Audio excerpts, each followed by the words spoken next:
ಎಲ್ಲರಿಗೂ ನಮಸ್ಕಾರ. ಜ್ಞಾನಾರಂಭ for education YouTube ಚಾನಲ್ಗೆ ಆತ್ಮೀಯ ಸ್ವಾಗತ. ಈ ಒಂದು ತರಗತಿಯಲ್ಲಿ 2012ರಿಂದ 2023ವರೆಗೆ ನಡೆದಂತಹ ಕೆಸೆಟ್ ಪತ್ರಿಕೆ ಒಂದರಲ್ಲಿ ಪೀಪಲ್ ಡೆವಲಪ್ಮೆಂಟ್ ಅಂಡ್ ಎನ್ವಿರಾನ್ಮೆಂಟ್ ವಿಭಾಗದಲ್ಲಿ ಯಾವೆಲ್ಲ ಪ್ರಶ್ನೆಗಳನ್ನು ಕೇಳಿದ್ದಾರೆ ಆ ಒಂದು ಸರಣಿಯನ್ನು ಇಲ್ಲಿ ಮುಂದುವರಿಸಿಕೊಂಡು ಹೋಗ್ತಾ ಇದ್ದೀವಿ. ಸೊ ಮೊದಲನೇ ಪ್ರಶ್ನೆ ಪತ್ರಿಕೆ 2012ರಲ್ಲಿ ಯಾವೆಲ್ಲ ಪ್ರಶ್ನೆಗಳನ್ನು ಕೇಳಿದ್ದಾರೆ ನೋಡೋಣ ಬನ್ನಿ. ಮೊದಲನೇ ಪ್ರಶ್ನೆ, ಸೊಳ್ಳೆ ಮ್ಯಾಟ್ ಮತ್ತು ರಿಪೆಲೆಂಟ್ಗಳ ಒಳಗೊಂಡಿರುವುದು. Mosquito repellent coils or mats contain.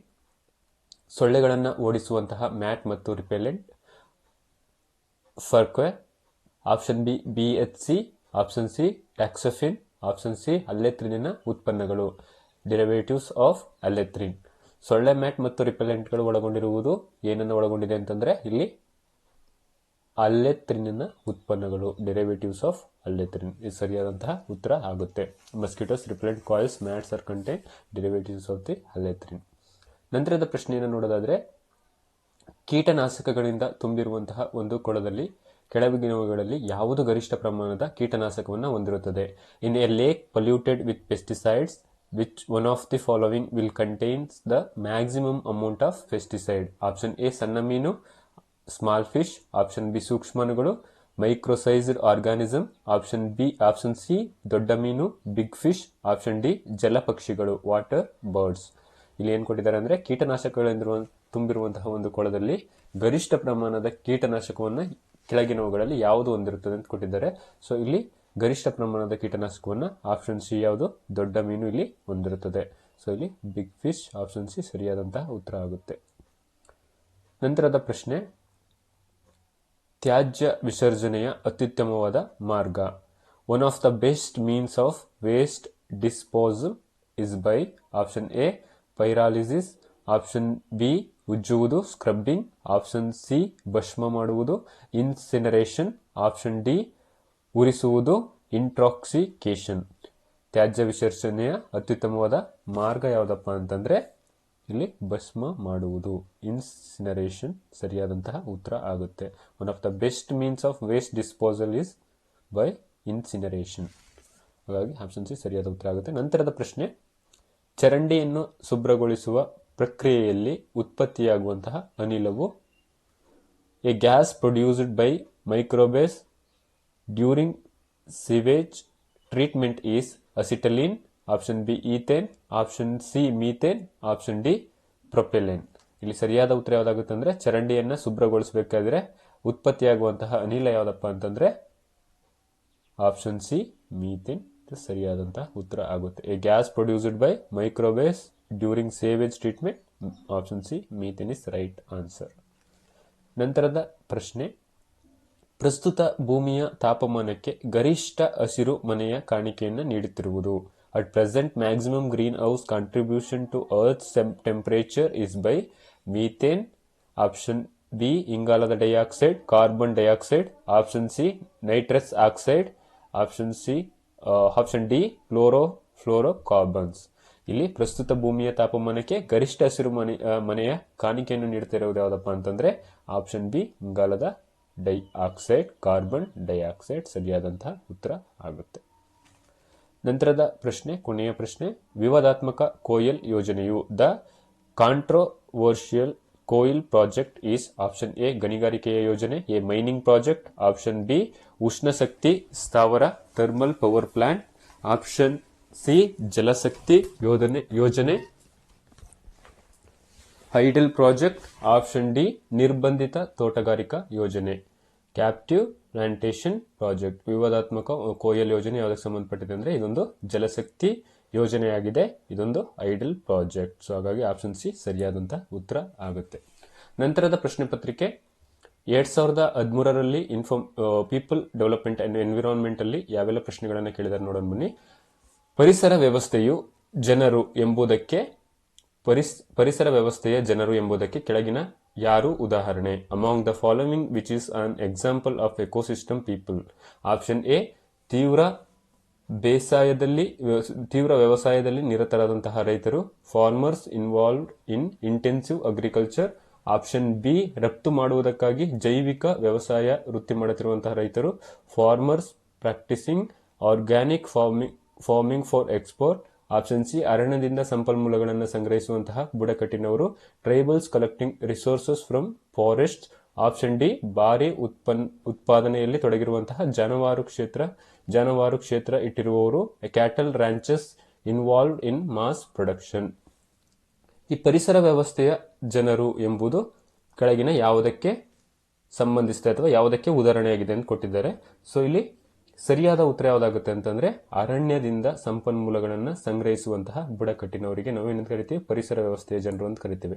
Tribals collecting resources from the forest called ecosystem peoples. ಹಾಗಾಗಿ ಸರಿಯಾದ ಉತ್ತರ ಆಪ್ಷನ್ ಸಿ ಆಗುತ್ತೆ. ನಂತರದ ಪ್ರಶ್ನೆ, ಜೈವಿಕ ವಿಘಟನೀಯವಲ್ಲದ ತ್ಯಾಜ್ಯ ನಿವಾರಣೆಗೆ ಅತ್ಯುತ್ತಮ ಪರಿಹಾರಗಳಲ್ಲಿ ಒಂದು. One of the best solution to get rid of non biodegradable waste is. Option A ಸುಟ್ಟು ಬಿಡುವುದು, ಬರ್ನಿಂಗ್. ಆಪ್ಷನ್ ಡಿ ರಾಶಿ ಹಾಕುವುದು, ಡಂಪಿಂಗ್. ಆಪ್ಷನ್ ಸಿ ಉಗಿಯುವುದು, ಬ್ಯೂರಿಂಗ್. ಆಪ್ಷನ್ ಡಿ ಪುನಃ ಬಳಸುವಂತೆ ಮಾಡುವುದು, ರೀಸೈಕ್ಲಿಂಗ್. ಸೊ ಇಲ್ಲಿ ಸರಿಯಾದ ಉತ್ತರ ಯಾವುದಾಗುತ್ತೆ ಅಂತಂದ್ರೆ ಜೈವಿಕ ವಿಘಟನೀಯವಲ್ಲದ ತ್ಯಾಜ್ಯ ನಿವಾರಣೆಗೆ ಅತ್ಯುತ್ತಮ ಪರಿಹಾರಗಳಲ್ಲಿ ಯಾವುದ ಒಂದು ಪರಿಹಾರಗಳಲ್ಲಿ ಒಂದಾಗಿದೆ ಅಂತಂದ್ರೆ ಪುನಃ ಬಳಸುವಂತೆ ಮಾಡುವುದು ಅಥವಾ ರಿಸೈಕ್ಲಿಂಗ್ ಅಂತ ಏನ್ ಕರಿತೀವಿ. One of the best solution to get rid of the non biodegradable waste is recycling is correct answer. ಹಾಗಾಗಿ ಆಪ್ಷನ್ ಡಿ ಸರಿಯಾದ ಉತ್ತರ ಆಗುತ್ತೆ.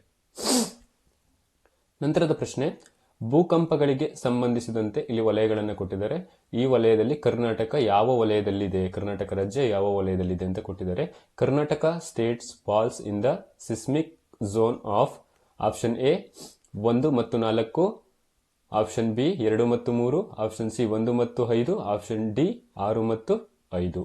ಇಲ್ಲಿ ಭೂಕಂಪಗಳಿಗೆ ಸಂಬಂಧಿಸಿದಂತೆ ಕರ್ನಾಟಕ ಯಾವ ವಲಯದಲ್ಲಿದೆ ಅಂತಂದ್ರೆ ಆಪ್ಷನ್ ಬಿ 2 ಮತ್ತು 3ನೇ ವಲಯದಲ್ಲಿದೆ. ಸೊ ಹಾಗಾಗಿ Karnataka state falls in the seismic zone 2nd and 3rd. So ಹಾಗಾಗಿ ಸರಿಯಾದ ಉತ್ತರ ಆಪ್ಷನ್ ಬಿ ಆಗುತ್ತೆ. ನಂತರದ ಪ್ರಶ್ನೆ, ವಾಯು ಮಾಲಿನ್ಯದ ಒಂದು ಸೂಚಕವಾಗಿದೆ. An indicator of air pollution is dash. Option A algae, option B Eofornia, option C ಅಣಬೆಗಳು or fungi, option D ಕಲ್ಲು ಹೂಗಳು lichens. ಇಲ್ಲಿ ಸರಿಯಾದ ಉತ್ತರ ಯಾವುದಾಗುತ್ತೆ ಅಂತಂದ್ರೆ ವಾಯು ಮಾಲಿನ್ಯದ ಒಂದು ಸೂಚಕ ಯಾವುದು ಅಂತಂದ್ರೆ ಇಲ್ಲಿ ಕಲ್ಲು ಹೂಗಳು ಅಂತ ಏನ್ ಕರಿತೀವಿ, lichens. ಇದು ಸರಿಯಾದಂತ ಉತ್ತರ ಆಗುತ್ತೆ.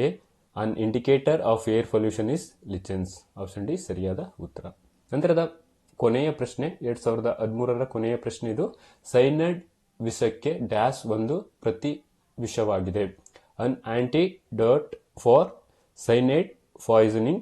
Option A sulphate, option B paracetamol, option D fluoride, option D thiosulphide. ಇಲ್ಲಿ ಸರಿಯಾದ ಉತ್ತರ ಯಾವುದಾಗುತ್ತೆ ಅಂದ್ರೆ ಸೈನೈಡ್ ವಿಷಯಕ್ಕೆ ಒಂದು ಪ್ರತಿ ವಿಷವಾಗಿದೆ ಅಂದ್ರೆ ಥಯೋಸಲ್ಫೇಟ್.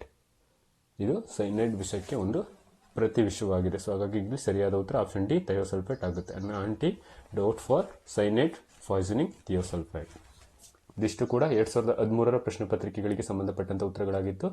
ನಂತರ 2014ರಲ್ಲಿ ಯಾವೆಲ್ಲ ಪ್ರಶ್ನೆಗಳನ್ನ ಪೀಪಲ್ ಡೆವಲಪ್ಮೆಂಟ್ ಅಂಡ್ ಎನ್ವಿರಾನ್ಮೆಂಟಲ್ ಕೇಳಿದ್ದಾರೆ ನೋಡೋಣ. ಮೊದಲನೇ ಪ್ರಶ್ನೆ, ವಾತಾವರಣದಲ್ಲಿರುವ ಅನಿಲಗಳ ಕಾರಣದಿಂದ ಭೂಮಿ ಬಿಸಿಯಾಗುವುದನ್ನು ಏನೆಂದು ಕರೆಯುತ್ತಾರೆ? The warming of earth due to atmospheric gases is known as. Option A ವಾಯು ಮಾಲಿನ್ಯ, air pollution. Option B ozone ಪದರ ತೆಳುಗೊಳ್ಳುವಿಕೆ, ಓಜನ್ ಡಿಪ್ಲೇಷನ್. ಆಪ್ಷನ್ ಸಿ ಹಸಿರುಮನೆ ಪರಿಣಾಮ, green house effect. Option D ಹಸಿರು ಅನಿಲ ಪರಿಣಾಮ, ಗ್ರೀನ್ ಗ್ಯಾಸ್ ಎಫೆಕ್ಟ್.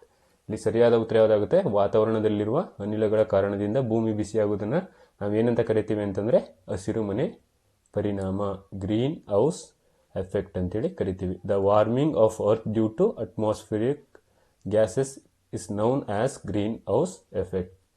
ನಂತರದ ಪ್ರಶ್ನೆ, ವೈಜ್ಞಾನಿಕವಾಗಿ ಓಜನ್ ಅನ್ನು ಗುರುತಿಸುವಂತಹ ವಿಧಾನ. Ozone is scientifically represented as.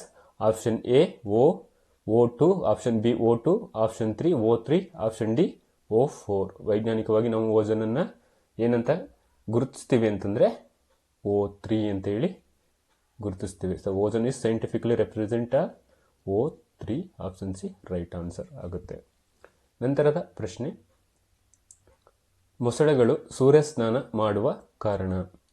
Crocodiles prefer sun bath. Option A ದೇಹದ ಶಾಖವನ್ನು ಹೆಚ್ಚಿಸಿಕೊಳ್ಳುವುದು, to elevate body temperature, option B ಚರ್ಮವನ್ನು ಒಣಗಿಸಿಕೊಳ್ಳುವುದು, to dry their skin, option C ದೇಹದ ಶಾಖವನ್ನು ಕಡಿಮೆ ಮಾಡಿಕೊಳ್ಳುವುದು, to decrease body temperature, option D ದೇಹದ ಶಾಖವನ್ನು ಕಾಪಾಡಿಕೊಳ್ಳಲು, to maintain body temperature.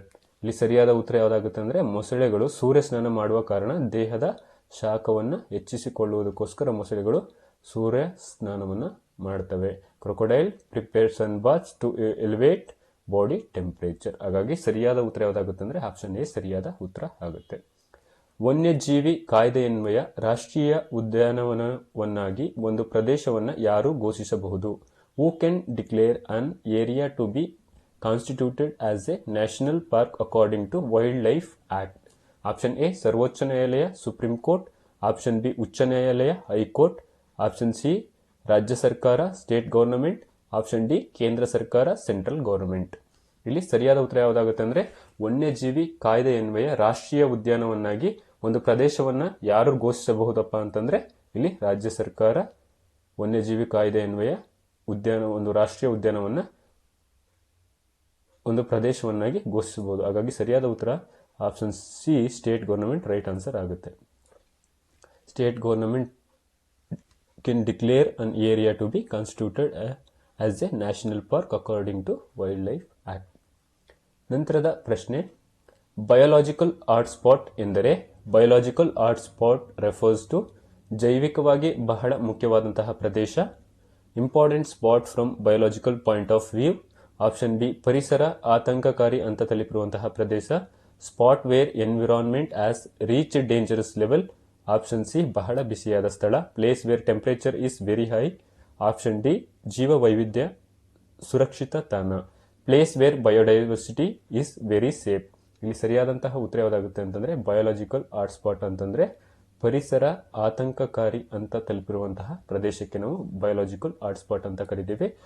Spot where environment has reach dangerous level called biological hot spot. So ಹಾಗಾಗಿ ಆಪ್ಷನ್ ಬಿ ಸರಿಯಾದ ಉತ್ತರ ಆಗುತ್ತೆ. 2014ರ ಪ್ರಶ್ನೆ ಪತ್ರಿಕೆಯ ಕೊನೆಯ ಪ್ರಶ್ನೆ, ಕರ್ನಾಟಕ ಮಾಲಿನ್ಯ ನಿಯಂತ್ರಣ ಮಂಡಳಿಯ ಅಧ್ಯಕ್ಷರು ಯಾರು? Who is the chairman of pollution control board of Karnataka? Option A Vamanacharya, option B UR Rao, option C Madhav Gadgil, option D CNR Rao. ಇಲ್ಲಿ ಸರಿಯಾದ ಉತ್ತರ ಯಾವುದು ಅಂತಂದ್ರೆ ವಾಮನಾಚಾರ್ಯ. ಈ ಒಂದು ಪ್ರಶ್ನೆ ಪತ್ರಿಕೆ ಯಾವುದು ಅಂತಂದ್ರೆ 2014ರ ಸಂದರ್ಭದಲ್ಲಿ ಕರ್ನಾಟಕ ಮಾಲಿನ್ಯ ನಿಯಂತ್ರಣ ಮಂಡಳಿಯ ಅಧ್ಯಕ್ಷರು ವಾಮನಾಚಾರ್ಯರಾಗಿದ್ರು. ಸೊ ಹಾಗಾಗಿ ಇಲ್ಲಿ ಸರಿಯಾದ ಉತ್ತರ ಯಾವುದು ಅಂತಂದ್ರೆ ಆಪ್ಷನ್ ಎ ವಾಮನಾಚಾರ್ಯ ಆಗ್ತಾರೆ. ಬಟ್ ಈ ಒಂದು ಪ್ರಸ್ತುತ ಪ್ರೆಸೆಂಟ್ ಸಿಚುವೇಶನ್ ಅಲ್ಲಿ 2024ರಲ್ಲಿ KSPCB ಅಂತಂದ್ರೆ Karnataka state pollution control board, ಇದರ ಅಧ್ಯಕ್ಷರು ಯಾರಾಗಿದ್ದಾರೆ ಅಂತಂದ್ರೆ ಇವಾಗ ಪ್ರಸ್ತುತವಾಗಿ BP ರವಿ ಅಂತಕ್ಕಂಥವರು ಕರ್ನಾಟಕ ಮಾಲಿನ್ಯ ನಿಯಂತ್ರಣ ಮಂಡಳಿಯ ಪ್ರಸ್ತುತ ಅಧ್ಯಕ್ಷರು BP ರವಿ ಆಗಿದ್ದಾರೆ. ಸೊ ಈ ಒಂದು ಪ್ರಶ್ನೆಯನ್ನ ಕೇಳುವಂತ ಚಾನ್ಸಸ್ ಇದೆ. BP ರವಿ ಅನ್ನೋದನ್ನ ಸ್ವಲ್ಪ ಜ್ಞಾಪಕದಲ್ಲಿ ಇಟ್ಕೊಳ್ಳಿ. ಇವಿಷ್ಟು ಕೂಡ 2012, 2013 ಮತ್ತೆ 2014ರಲ್ಲಿ ಕೇಳಲಾದಂತಹ ಪ್ರಶ್ನೆಗಳಾಗಿದ್ವು. ನಂತರದ ತರಗತಿಯಲ್ಲಿ ನಾವು 2015, 2016 ಮತ್ತೆ 2017ಕ್ಕೆ ಸಂಬಂಧಪಟ್ಟಂತಹ ಪ್ರಶ್ನೆ ಪತ್ರಿಕೆಗಳಿಗೆ ಉತ್ತರವನ್ನು ನೀಡ್ತಿದ್ದೀವಿ. ಸೊ ಇನ್ನ ಯಾರೆಲ್ಲ ನಮ್ಮ ಚಾನಲ್ಗೆ ಸಬ್ಸ್ಕ್ರೈಬ್ ಆಗಿಲ್ಲ ದಯವಿಟ್ಟು ಸಬ್ಸ್ಕ್ರೈಬ್ ಆಗಿ ಹಾಗೂ ಹೆಚ್ಚಿನ ಸಂಖ್ಯೆಯಲ್ಲಿ ನಿಮ್ಮ ಸ್ನೇಹಿತರಿಗೂ ಕೂಡ ಶೇರ್ ಮಾಡಿ ಅಂತ ಹೇಳ್ತಾ ಈ ಒಂದು ತರಗತಿಯನ್ನು ಇಲ್ಲಿಗೆ ಮುಗಿಸ್ತಾ ಇದ್ದೀವಿ. ಧನ್ಯವಾದಗಳು.